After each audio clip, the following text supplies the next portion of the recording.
אולפן פתוח, בעוד פרק חדש, והיום אנחנו עם רננה כהן. רננה, מה שלומך היום? ברוך השם, מצוין, מה שלומך? מעולה. טוב, ספרו לנו קצת על עצמך, רננה. אז אני רננה, אני בת שירות פה בבית שאן, אני במקור מירושלים. יש לי פה 2 תקנים, שבעצם התקן הראשון שלי זה בבית ספר נועם נריה, עם בני המנשה הממש מתוקים שגרים פה בעיר, ואחר הצהריים אני פה איתכם בספרייה. אני די חדשה פה, אז אני מקווה שתהיה לנו בעזרת השם שנה טובה ומוצלחת ביחד. גם אני. למה בחרת דווקא לבוא לספרייה? האמת שהחיבור הראשון שלי הוא כמובן ספרייה, ספרים. אני מאז ומתמיד ממש אהבתי לקרוא, חורשת את הספרייה בבית, בכללית הספרייה העירונית, ומה יותר טוב מספרים מבני אדם ביחד, שזה חיבור ממש מצוין בעיניי. אז באתי לבדוק וממש התלהבתי על הפרויקטים ועל הארגון והמצגות ועל כל ממש. וממש התלהבתי על המקום, ואמרתי יאללה נצטרף, למה לא? מה היה הכי קשה במעבר לבית שאן? המעבר הכי קשה מכאן לבית שאן, חוץ מהמזג אוויר, כי חם פה ברמות שאין לתאר, אני חושבת שבעיקר התחלה חלשה זה בכללי קשה, אבל אני למדתי בפנימייה 4 שנים, וההתנתקות מהחברות שבעצם גרתי איתן בסוג של מין בית, הם היו כמו המשפחה בשבילי, וכל אחד בעצם התפזרו למקום אחר, חלק לצבא, חלק שירות, חלק גם למדרשות, ואני בעצם הגעתי לפה לבד, בלי החברות שאני מכירה, והתחלה חדשה עם דירה חדשה, שכל אחת יש לה את השיגונות שלה, כל אחת ככה, כל אחת ככה, אז זה די מורכב למצוא את המקום שלך מהבחינה הזאתי, אבל לאט לאט דברים מסתדרים ואני די אופטימית, אז אני מקווה שיהיה בסדר. מה את מתכננת לעשות בספרייה בכללי? האמת שזו הפעם השנייה שאני כאן, אז אני לא ממש יודעת מה יהיה הכיוון שלי פה. כרגע אני לוקחת חלק בישיבות הכוורת, שהם בעצם הבנתי שזה הצוות של הספרייה שממש מנהל דברים, אז לאט לאט אני שומעת ואני לומדת, ואני מקווה להשתלב פה בפרויקטים ובעשייה של הספרייה, וגם להיות קצת אולי דמות בשביל החניכים, בשביל המדריכים, להקשבה, ומי שמרגיש שהוא צריך לשתף או סתם לבלות, אני ממש מרגישה שאני רוצה לתת את המקום הזה בשבילכם, אז נראה מה יהיה. אז בואי תספרי לנו קצת על עצמך. מה התחביבים שלך? טוב, כמו שציינתי, אני ממש אוהבת לקרוא, וגם לכתוב. אני מנגנת על כמה כלים, למדתי על המון, אפילו על צ'לו, שזה כינור ממש ענק למי שלא מכיר, אבל אני יותר מתחברת לכלי נשיפה, חלילים וכאלה, חליל צעד. אני יוצאת מלא עם חברות, בואו ננסה, אני חושבת על עוד משהו, לישון, אני ישנה כל יום שנץ, אני יודעת שזה לא נקרא תחביב, זה יותר כישרון, אבל כן, אני עם אנשים שמסוגלים לישון שנץ, של כמה שעות טובות בצהריים, ואז גם ללכת לישון בערב, אז זהו פחות, תחביב ממש חשוב, שאין אותו להרבה אנשים, אני ממש אוהבת לנקות, אז תשתמשו בזה, אולי זה יועיל לכם. יצא לך אי פעם להופיע מול קהל? אני בן אדם כזה מאוד של מאחורי הקלעים. בבית ספר שלי יש הצגה בפורים ממש ממש גדולה, זה כל שנה, כיתה י"ב אחראים על זה, ואני אמרתי כאילו, כולם אמרו לי, אולי תהיי תפקיד, ואולי זה, ואמרתי כאילו, אין מצב, הייתי הבימאית, שזה תפקיד מאוד משמעותי, אבל לא הייתה לי שנייה על הבמה. והמורה שלי ממש אמרה לי, תקשיבי, אמא שלך באה לראות הצגה של 3 שעות, ואת לא תופיעי שנייה אחרי שעבדת ממש קשה. אז אולי תנסי לנגן. היה לי סולו של 2 דקות, שבו הרגשתי באמת שאני הולכת להתעלף. כל הזמן התנדנדתי ככה, כי חברה שתפסה אותי מאחורה, כי היא פחדה שאני אתעלף, כי יש לי ממש פחד קהל. זה משהו שאני מקווה לעבוד עליו, אבל אני בן אדם יותר של מאחורי הקלעים. את אומרת שאת בן אדם שהוא מאחורי הקלעים, אבל את משדרת לי וייבים של בן אדם שהוא מאוד פתוח. יש הבדל בעיניי, וזה מה שאני מרגישה, בין פתיחות בין אישית לאינטראקציות בין אנשים, לבין לעמוד מול קהל ולהציג כישרון. יש לי ממש, מרגישה שזה קושי שלי אפילו, להקריא דברים שכתבתי מול הרבה אנשים, לנגן מול הרבה אנשים, להציג, לשיר אני פשוט סתם חוסכת את הכאב מכולם. אבל אני חושבת שהיכולת הבין אישית שלי להתחבר היא ממש עונה מול היכולת שלי לעמוד מול קהל, ואני חושבת שזה בא לאנשים, כאילו, שיש לזה הרבה אנשים שדווקא יזדהו עם מה שאני אומרת, אולי אפילו הפוך, שהם ממש טובים מול קהל, אבל באינטראקציה בין אישית הרבה יותר קשה להם. אז הרבה פעמים תלמדו שמה שמשדרים זה לא דווקא מה שנראה באמת קורה בשטח, אז מה הציפיות שלך מעצמך השנה? הציפיות שלי מעצמי, בא לי הרבה פעמים אומרים כזה, שירות לאומי זה נתינה לאחר, נתינה לאחר. חד משמעית זה נתינה לאחר, זה לתת מעצמי כמה שאפשר, אבל אני רוצה גם להרגיש שאני מגשימה את עצמי, שאני נותנת את עצמי לידי ביטוי בכל הדברים שאני עוסקת בהם. שאני לא אהפוך להיות מישהי שנותנת ולא מרגישה. וממש חשוב לי להביא את עצמי לידי ביטוי בשנה הזאת, להרגיש מועצמת. ואני, כמו שסיפרתי, אני עובדת עם הילדים של בני המנשה, שזו אוכלוסייה שהיא יחסית מורכבת. ובא לי פשוט לתת להם אהבה, לתת להם הרגשה שהם אהובים, שמישהו רואה אותם.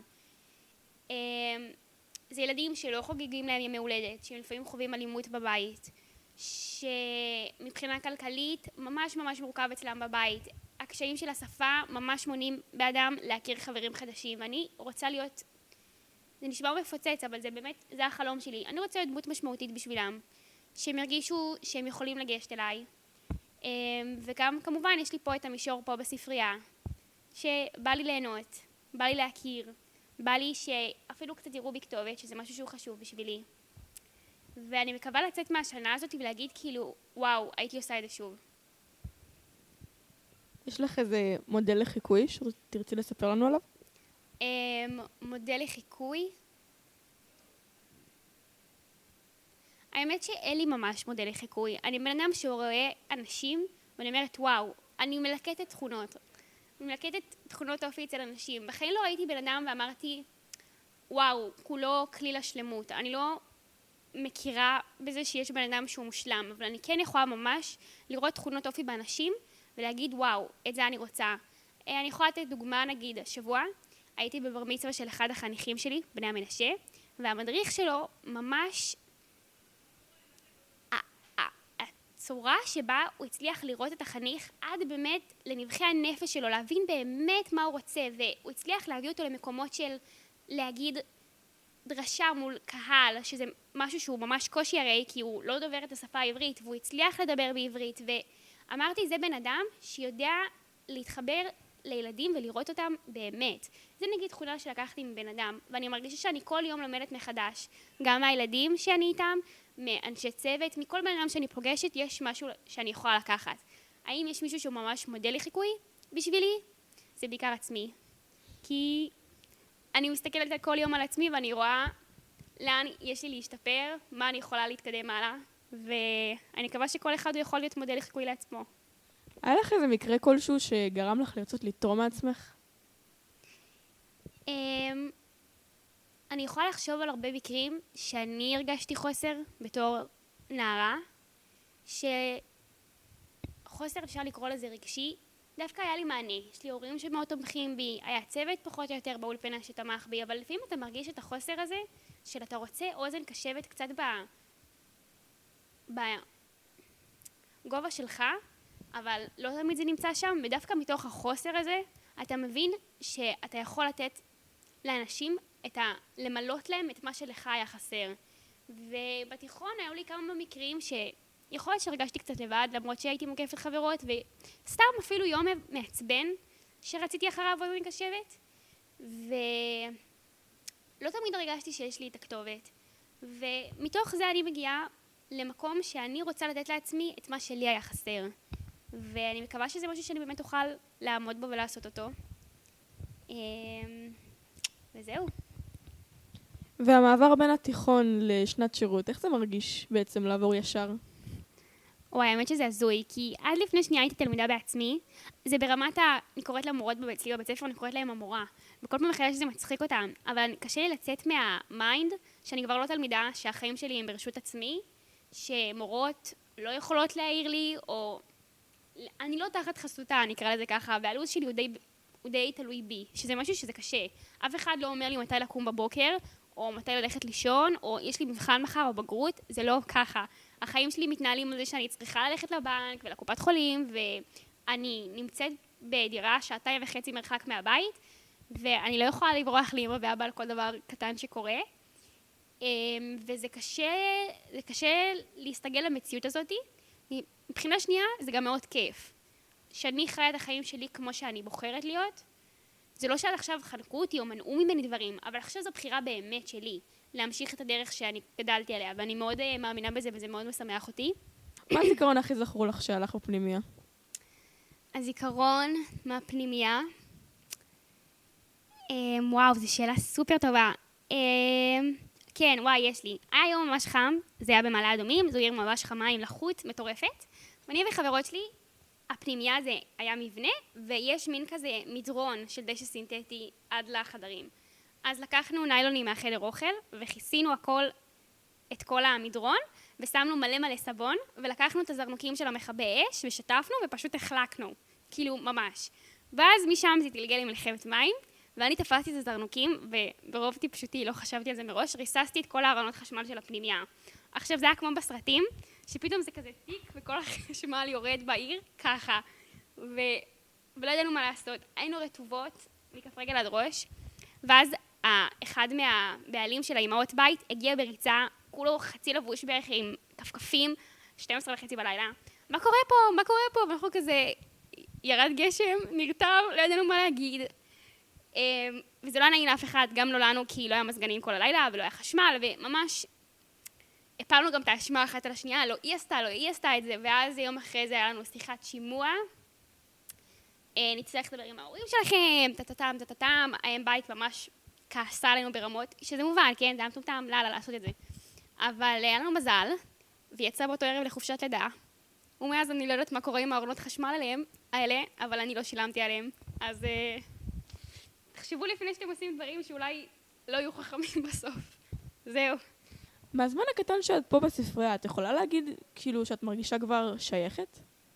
האמת שכן, אני בן אדם די מסתגל בקלות. הייתי פה ביום רביעי שעבר והכרתי את הכוורת, וכולם היו ממש חמודים בטירוף, מי שהגיע כי בגלל המצב לא כולם מגיעים. ויצא לי קצת לשבת ולשמוע מכולם על הצוותים שלהם.